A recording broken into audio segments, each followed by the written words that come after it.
ఇటు బీజేపీ తెలంగాణలో చచ్చిపోయింది. అడగదు. తెలంగాణలో బీజేపీ నాయకులు అడగరు.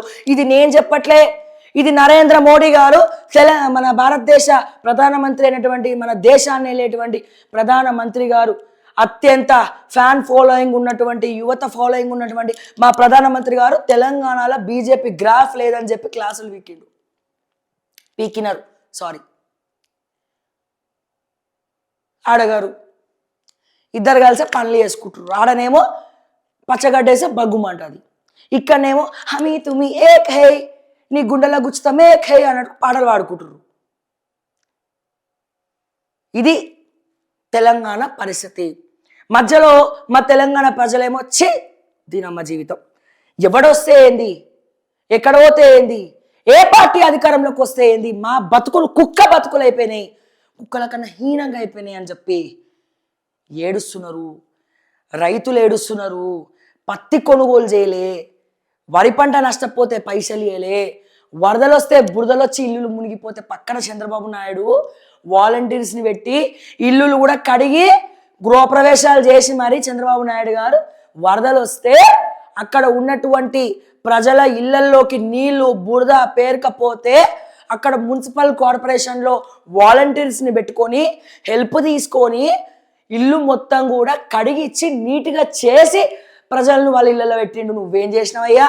ఆయనకు 75 సంవత్సరాల పైన ఉంటాయి, నీకు ఆ 56 సంవత్సరాల ఏజ్లో ఫుట్బాల్ మ్యాచ్ ఆడడం కాదు, నీకు దమ్ము ఉంటే 56 సంవత్సరాల ఏజ్లో ప్రజాక్షేత్రంలోకి తిరుగు, ప్రజలు ఏ రకంగా ఏడుస్తున్నారో తెలుసుకో సాధక బాధకాలు. ఒక్కొక్కటి ఇల్లు కడిగిచ్చారు. వరదలలో మునిగిపోయిన ఇల్లులు బురదలు మొత్తం కడిగిచ్చిండు.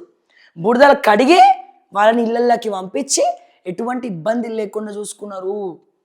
ఈ విషయంలో చంద్రబాబు నాయుడు గారిని మెచ్చుకోవాల్సిందే. మరి నువ్వేం చేసినావు? ఎప్పుడన్నా ఎన్నడన్నా ఫీల్డ్లో తిరిగినవా? అయ్యాను మాట్లాడితే బిల్డప్, ఏం మాట్లాడతారో తెలియదు, ఎందుకు మాట్లాడతారో తెలియదు. పైగా అంటే పిల్లలు యాక్టింగ్ చేస్తున్నారు, గురుకులాలలో యాక్టింగ్ చేస్తున్నారు పిల్లలు. నిజంగా ఒక్కటంటే ఒక్కటి ఏ ప్రభుత్వం వచ్చినా తెలంగాణ ప్రజలు నిజంగా ఇట్లనే ఉండాల్సిందేనా? అందుకే మాకు సంక్షేమాలు వద్దు. మాకు నిజంగా ఎటువంటి ప్రభుత్వాలు రావాలంటే, ఎటువంటి వేవ్ రావాలంటే తెలంగాణలో కేవలం మాకు కార్పొరేట్ స్థాయి విద్య కావాలి, కార్పొరేట్ స్థాయి వైద్యం కావాలి. ఈ రైతుల కోసం ఒక సంక్షేమం తీసుకురావాలి. ఎందుకంటే జై జవాన్ జై కిసాన్.